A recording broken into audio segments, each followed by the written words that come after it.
Hey guys, welcome to Fashion Views, where we share our views on fashion. My name is Nabila Melisha and I am your host. Today I'm going to share my story of how I got started. Um, Never in a million years did I think that I would be a fashion designer, ever.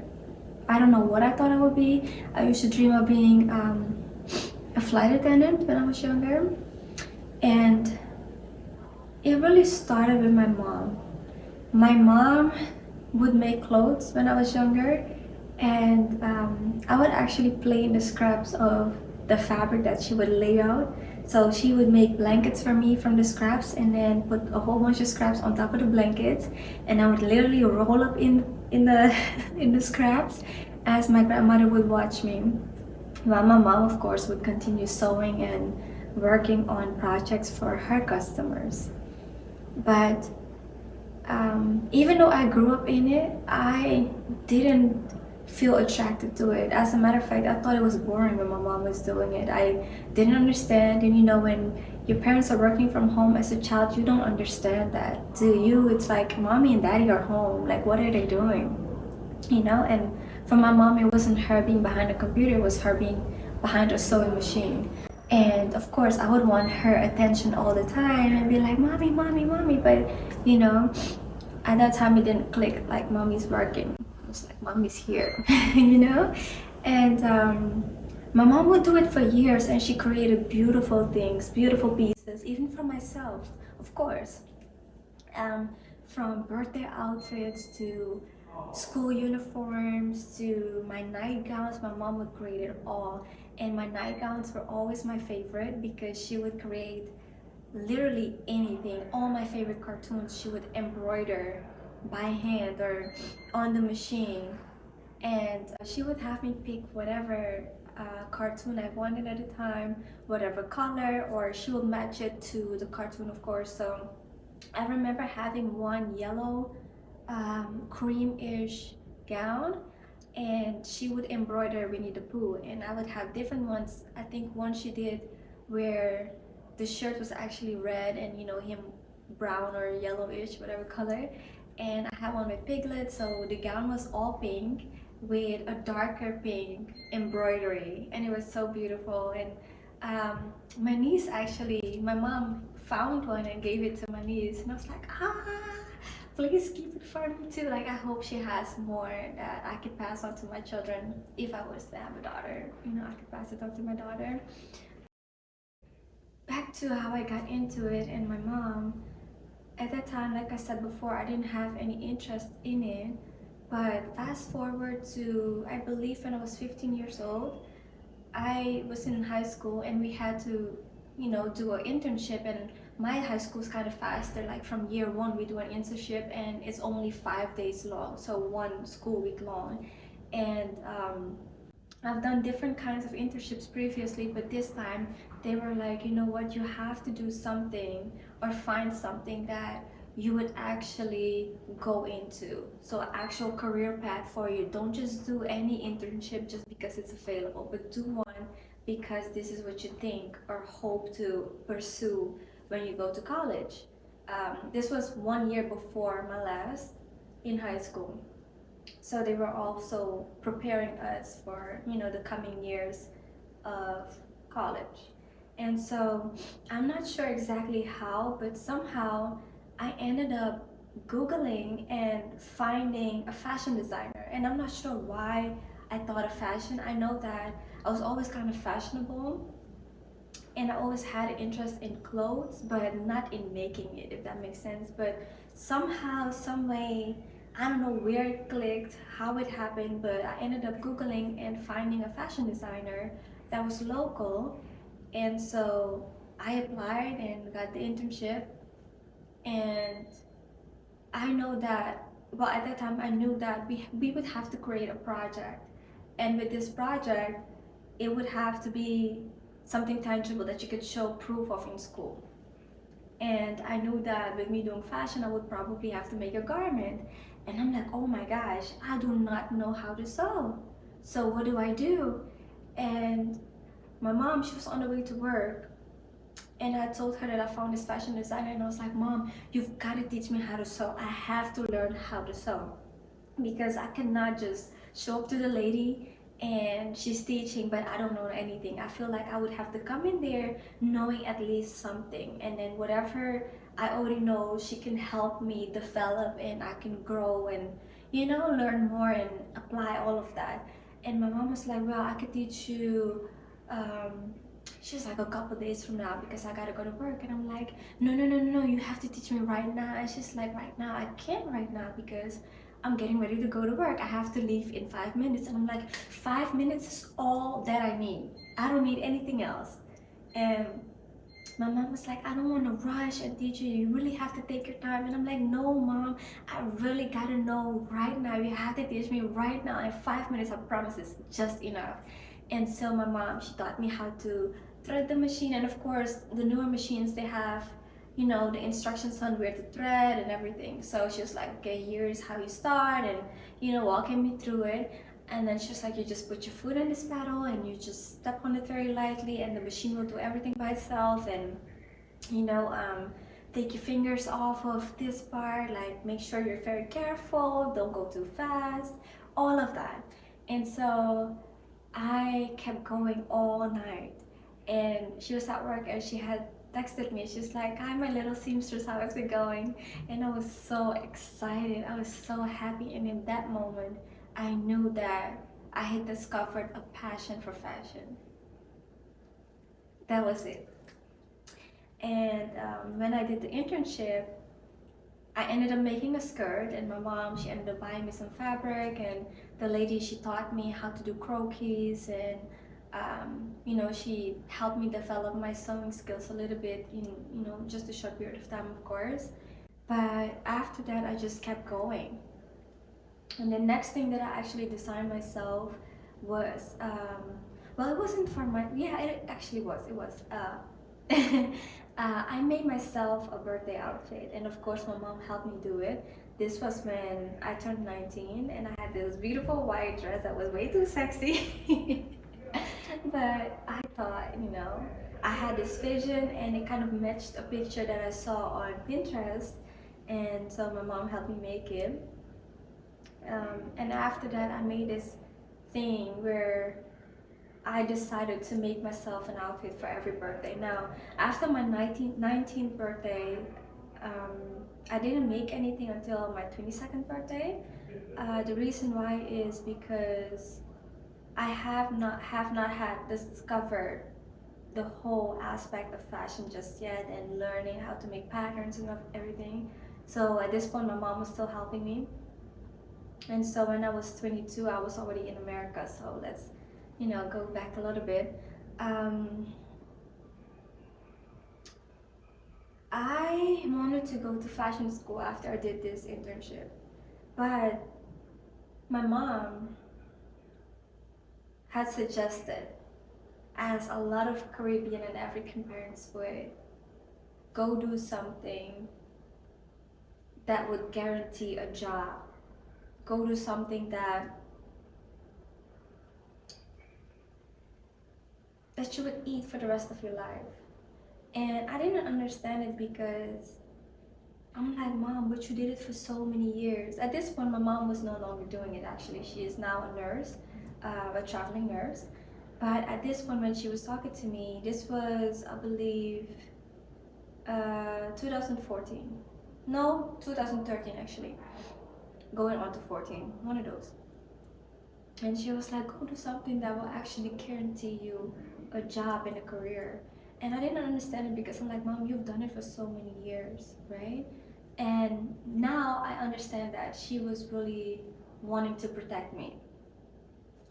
And I guess protect me from the difficulties that do come up with, being a designer.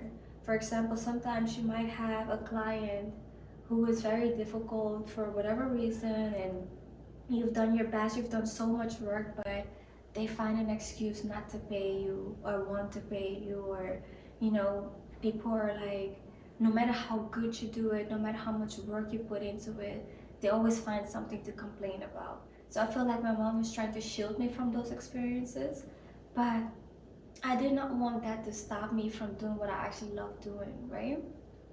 And at this point, I got a little bit discouraged. So she said, go be a doctor or go be a lawyer.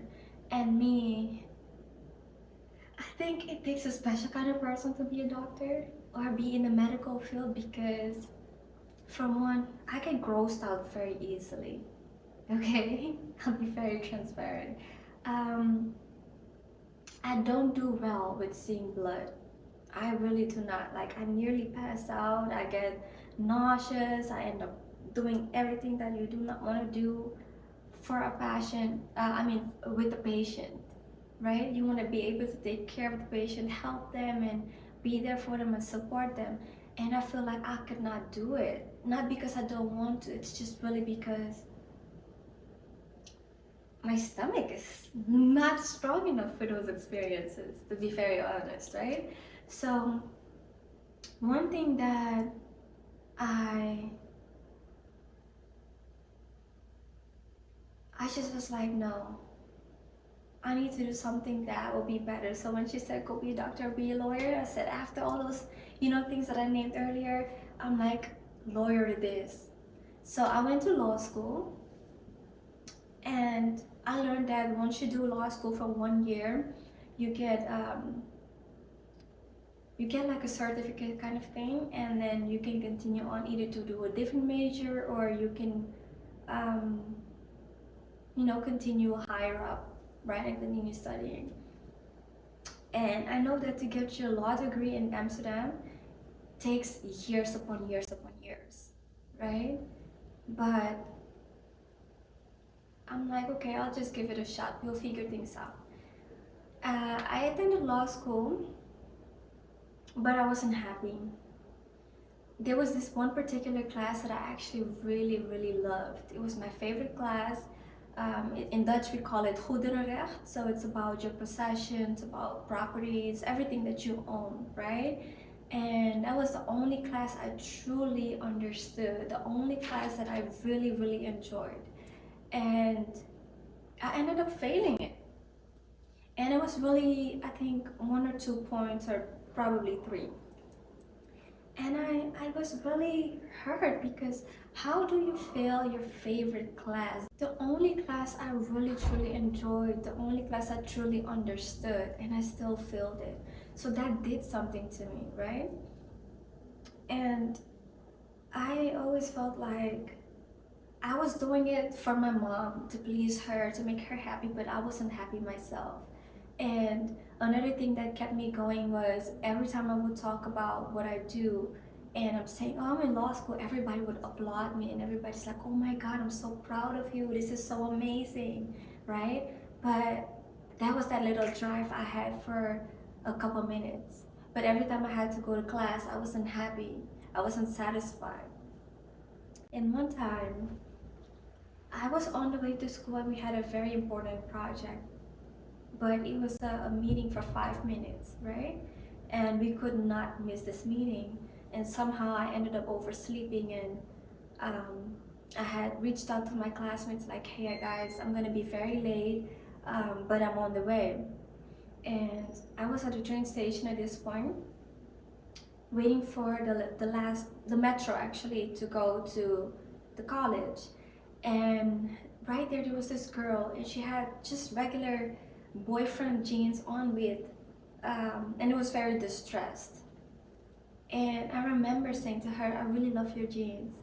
And this was around the time where distressed jeans was not a thing, right? This is the time where you have a rip in your pants and everybody's like, what happened to you? Did you just fall? Did you trip and bust open your pants, So I actually really liked those jeans and I said to her that I liked it, right? And she was like, oh, these are from Topshop and it's from a current collection, you should check it out. And so we started talking and she asked me, are you in school? Because this was like a college district. And she asked me, are you in college anywhere in this area? And I said, yes, I'm in law school and I actually have to get off at the next stop for it. Um, and she was like, oh, okay, do you like it? Do you enjoy it? And I'm like, to be very honest with you, no. I don't enjoy it. I just filled my favorite class. And she's like, so why are you still doing it? And I'm like, to make my mom happy. But not really because I want to do it. And then she started talking to me about her sister. I believe it's her younger sister at the time, who was speaking languages for anime, right? And I'm like, she told me that her sister was very successful doing it. And I'm like, how can somebody be successful doing something that technically does not exist? You're speaking in languages that don't exist for cartoons. I mean, now my creative mind is like, but that actually is a job too. But back then I was like, how is that a real job? And fashion design, who many people have done, and actually people need clothes and people want fashions, how is that not a real job? How can I not be successful doing something like fashion design? That doesn't make sense to me. So I'm like, in my brain, I'm like trying, because the math ain't mathing, right? How can I not be successful doing fashion design when it is technically a real job? Not even technically, it is a real job. So I said to myself, this is it. That's it. And before I even get further, I had this professor, and every time I would come to school, she's like, what are you doing here? Because I previously had mentioned that I really had something for fashion, but I ended up coming to law school when they asked me, like, introduce yourself and tell us a little bit about your favorite things, and what you aspire to do, and tell us about your hobbies. And I was telling them about fashion. And ever since, every time she would see me, she would say, what are you still doing here? Why are you here? And at that time, I thought it was a little bit offensive because I'm trying. I don't really want to be here, but I'm still trying my hardest to be a good student, to have everything that, I need to have in order and still be successful at this. Because while I'm here, I'm still make the best of it, because at the end of the day, I'm still paying to be here. And really, I'm a hard worker. So I said, if I'm gonna be here, I'm really going to do it. And so I thought it was a little bit offensive, because why are you asking me why am I here when I'm really clearly trying to really do my best? Looking back, of course, that was her trying to push me, like, hey, don't be here. If you don't want to be here, go be where you really want to be at, which is fashion, right? Um, but I still kept coming to school, kept doing everything, kept failing every class. When I'm really learning, like I'm really taking the time to study all these subjects, really taking the time to do my homework, I was like, why am I failing? Why? I didn't get it, right? Now, of course, there were here and there tests that I really studied for. So, of course, when you really study hard and you really memorize everything, of course, you're going to pass. But it wasn't like I really understood what I was studying. Like, it was not clicking. You know what I mean? And also, maybe because I really didn't really care too much to really understand it either. I don't know. But back to the girl, while I was walking to school, I was like, yeah, you know what, I'm gonna quit. I was so motivated. I was like, God, did you send me an angel? Because it very much felt like it, right? And I went in there, and everybody had the meeting with the professor and stuff, and I was like, guys, I'm gonna quit. I'm gonna go to fashion school. And they were like, I'm so happy for you, I'm so proud of you for doing what you really want to do, but you know we're gonna miss you. And I'm like, I'm gonna miss you guys too. You can keep the project that I already worked on and do whatever you want to do with it. I don't care. Just submit it as is, if you whatever think is good. And I ended up pursuing fashion. I went to apply to school in Amsterdam. Unfortunately, I didn't know that there was a specific time you had to submit for, which, that makes sense. But I was just too late. And it's not the same time as submitting for law school. I don't know how, but I felt like it was earlier. So their deadline was sooner than expected. And so I thought maybe they will accept a late student, No. Which was okay. I found a different school in a different city, Utrecht, and I thought, okay, here I go. I'm gonna travel a little bit further, but that's okay. Um, I showed them a portfolio that I had accumulated over the years, just like little, well, not little, but different products that I had done, just different things that I had done and accumulated. But they said that I was not good enough for the fashion program. And I was so hurt and disappointed because I'm coming to school to learn more, and here you are telling me you're not good enough. So my thing is, if I'm not good enough, well then teach me. That's why I'm here in the first place, right? Um, and then they were like, you know what? We see that you have so much drive in you. We see that you really want to do it so much, you know. So we'll offer you this. How about you do a year program, um, which is like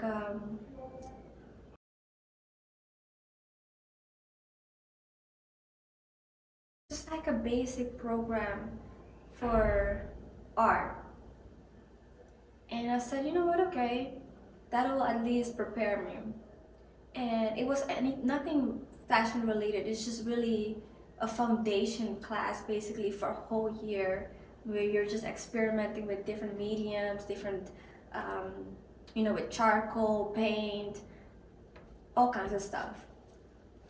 And so I said, okay, I'll do that. I was disappointed, of course, but I went faithfully. It was every Saturday in the morning. I was always on time, always doing the projects, doing whatever I had to do.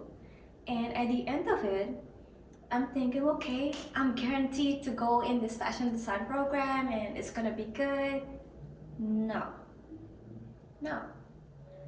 They were like, you know what, we see that you really want it, but it's still not good enough. Your portfolio is still way too small. And I'm like, how is it too small if you guys are giving the projects and I'm doing every assignment? And I'm keeping the assignments in my binder, in my portfolio, everywhere.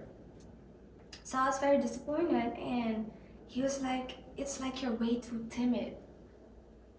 And of course, I haven't had much experience. Like my mom is very creative. We've done different things at home, like making roses, and she was always cooking and baking, and she was creating different designs, like for people, for myself, for herself. But outside of that, I hadn't had a good opportunity to explore more. So I understand that it could have been seen as timid, but I was very much open to learn. So I feel like that willingness that I had, that drive that I had, should have been enough for any professor to say, yes, you're in. But no, and then I was so disappointed, so hurt. And at the end of the conversation, it was like a very long conversation, and other professors actually were like, I don't see why not. Other professors who were teaching, but my professor that I had this entire time, he was just like, mm-mm. He did not like me. He was like, mm-mm, and I low-key felt like it was pretty racist, but that's a different conversation to be had. Um, and so at the end, he was like, you know what? I see that you really, really, really want this. And because you want it so much, I'll give you the benefit of the doubt. And me, that hurt my feelings a lot.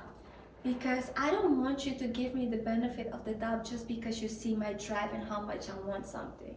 I want you to give it to me because you see my talent. You recognize not just my drive, but you see that I have potential, even if I have not fully touched on my potential, but the fact that it's there. You know what I mean? Don't just give it because I'm nearly begging for it. You know what I mean?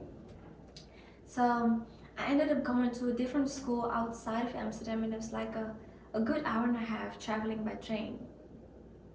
And I had paid 50 euros, which is between 52 and 55, $60, depending on, you know, um, the currency at inflation or whatever, blah, blah, blah. So I went there and I had I had all my school projects with me. I had, different paintings that I had painted just for, the expansion of my portfolio and for the fact of showing more of what I can do. And I'm thinking, okay, because I paid for it, I'm gonna have a fair feel on it. No, I had these huge, I think it's A2 posters that I painted on, and I had them on the table. And typically, when you view posters, either you have them on the wall and you look at them, or you have them on the floor and you look down on them, right? And I just had them on the table, ready to put them on the floor. And he was like, no, no, you can just leave it right here. And he was like, okay, I've seen it all. And I'm like, I still have this big binder you haven't even gone through yet. And he was like, no, no, I've seen it all. And I'm like, what do you mean? It's like, yeah, you're not in. You're not accepted because your portfolio is not good enough.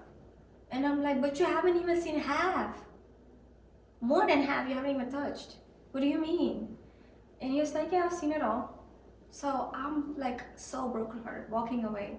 And as I'm walking away, so this was one professor, he was sitting in the middle, and then he had two students on each of his sides, right?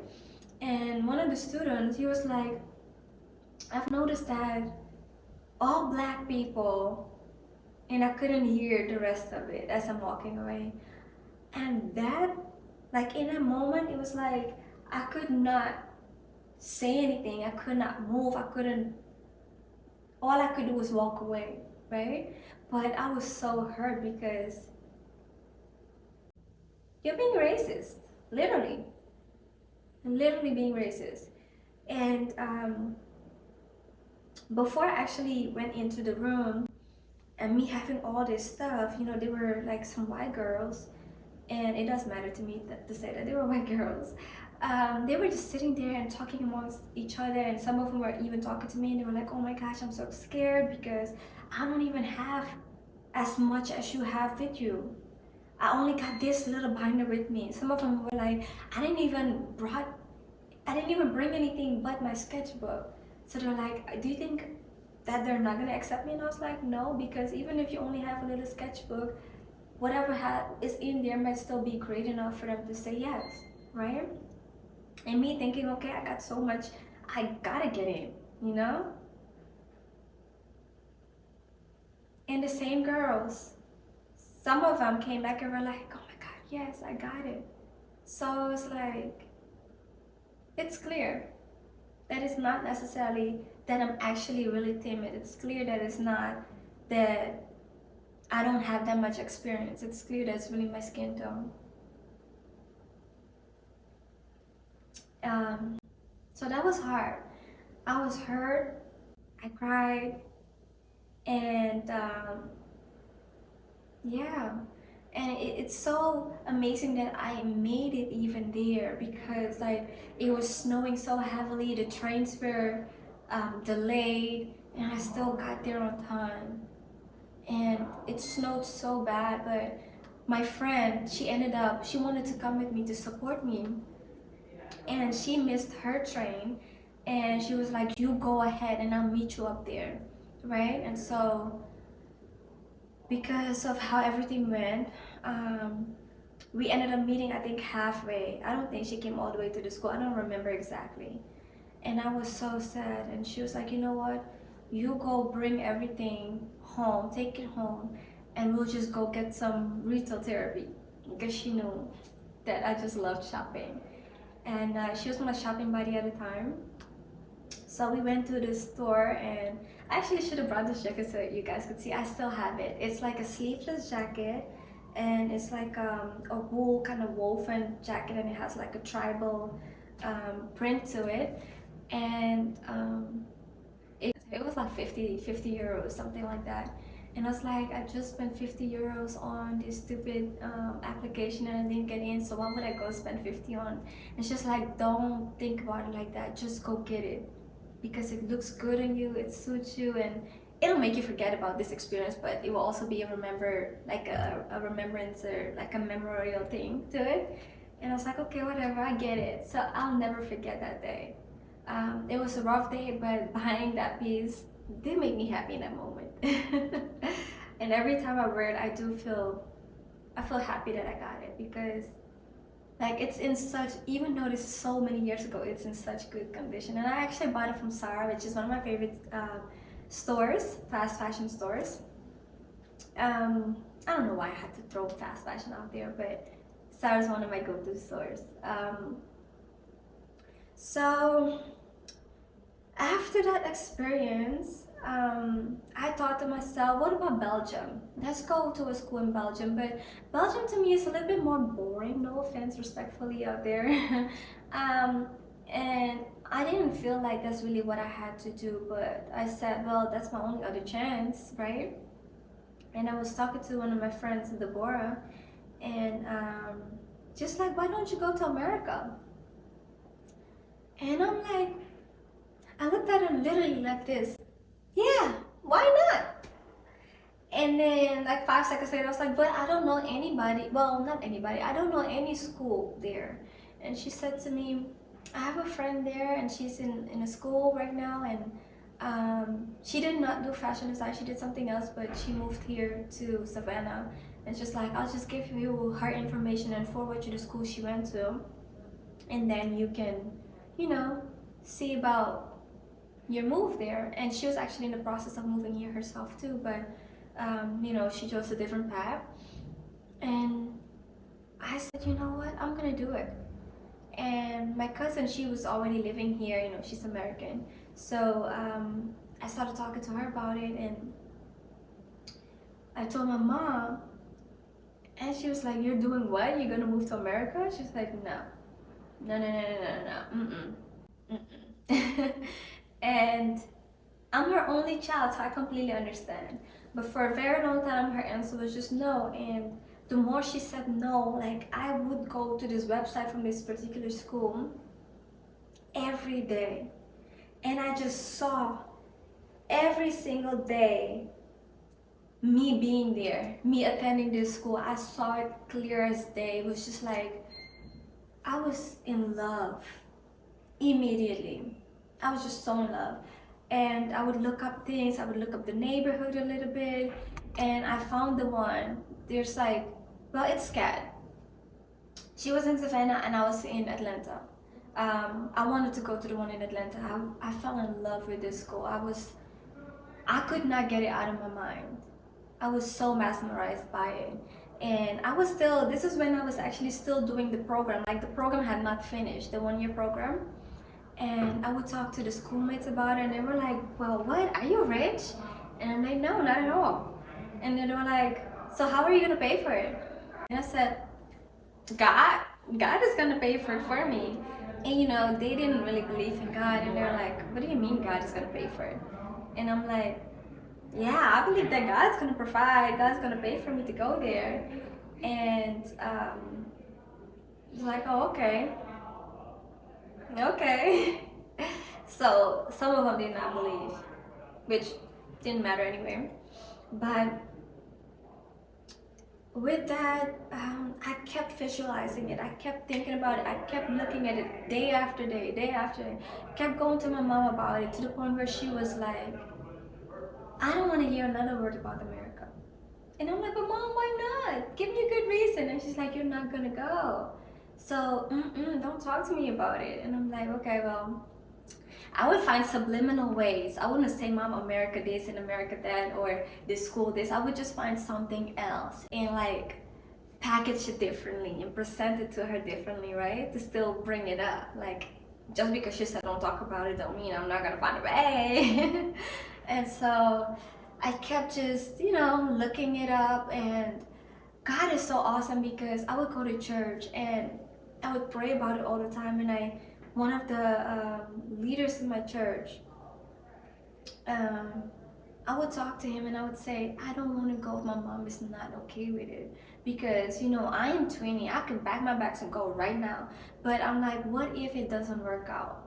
You know, I want to still be able to say, Mom, you were right, and come back to her. and I would want her to be able to come visit me. I don't want to just move and it's like, all right, bye, mom, I'm not talking to you.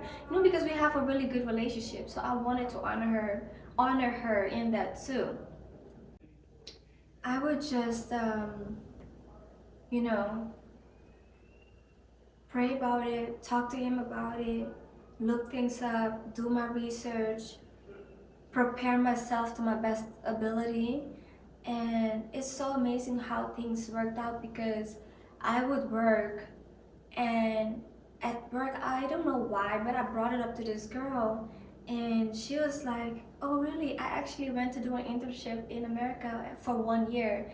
And so she would kind of like give me hints and tell me how to look it up and what exactly to apply from the US government website and stuff like that. And with all of that, like little by little, I would come closer and closer and closer to the point where I found the school, I contacted the school, I got the documents from the school, and then submitted those to USCIS, and literally looked everything up and kept applying. And it was a whole bunch of forms. And mind you, I did not really speak English. I had learned English from literally Love and Hip Hop and Bad Girls Club, right? This is a story in between. I didn't have a professor anymore, and this was in high school. Um, and so my graduation exams in English were coming up, and with that, I felt like I needed to learn English ASAP because I did not want to fail my English tests and exams. So one of my friends at the time had recommended to watch CNN. And I'm like, I don't even watch news in Dutch, so what makes you think I'm gonna watch it in English? Like, no. So later on, she came back and she was like, I'm watching this reality show. You gotta watch it. It's hilarious. So that was Bad Girls Club. So I started watching Bad Girls Club, and later she put me onto Love and Hip Hop, and that's how I learned English. Because whenever I would hear a word that I did not understand, I would either look at the body language, and if they would point to something or what they would do or the responses they would get in return. And sometimes I would even try to Google the word. And sometimes when you mistype something in Google, it will automatically give you a suggestion of how to spell it, right? So that's how I would learn how to spell certain words. And after finding out the spelling of those words, I would find the translation of it, and then I would study those words. And I kept doing that for so long to where my English started to get better and better. And sometimes they would say something and I would repeat after them to get the right pronunciation and stuff like that. But knowing now that I'm here, I'm like, yo, that's really Ebonics. These people really taught me Ebonics, and I'm so grateful because now that I'm in America, when I first moved here, I really did not know that there are so many accents. Like all these southern accents you don't really know about until you're here. So when I got here and people had this deep southern accent, I'm like, what the heck are these people saying? And then Love and Hip Hop, Bad Girls Club kind of like it helped me. Like if I didn't have that, I would not understand half of these people. And because overseas we're really more so familiar with the accents you see in movies, that New York accent, the clear accents. But really the deep for like southern, we don't really know about it. But back to where I left off.